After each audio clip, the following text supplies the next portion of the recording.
আসসালামু আলাইকুম সুপ্রিয় দর্শক, কেমন আছেন সবাই? চলে আসলাম ছোট একটা ব্লগ নিয়ে। আজ আমি ট্রেন্ডিং ভিডিও নিয়ে কিছু কথা বলবো। ইদানিং ইউটিউব ফেসবুক খুললেই এই ট্রেন্ডিং ভিডিও সবাই করছে, সেটাই দেখা যাচ্ছে। তা আমি বাদ যাবো কেন, আমি একটু করলাম। আসলে নতুন নতুন কোনো কিছু করলে সবারই আসলে ভালো লাগে, আমারও ভালো লেগেছিল। এটা আসলে কিছুই না, মোবাইলের ফ্ল্যাশ লাইটের উপরে একটা কাঁচের গ্লাস রেখে সেখানে পানি দিয়ে হলুদ দিয়ে দিতে হবে, বাস হয়ে গেল, এই আর কি। তো সেটাই আমি আপনাদের সাথে শেয়ার করলাম। আর এটা মহরম মাস, আমাদের শোকের মাস, খুবই কষ্টের একটা মাস। মহরম মাসে রোজা রাখা খুবই উপকারী।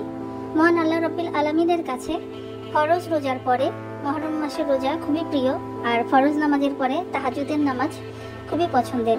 তাই এটা করার চেষ্টা করি এবং সবাইকেও সেটার জন্য দাওয়াত দিই।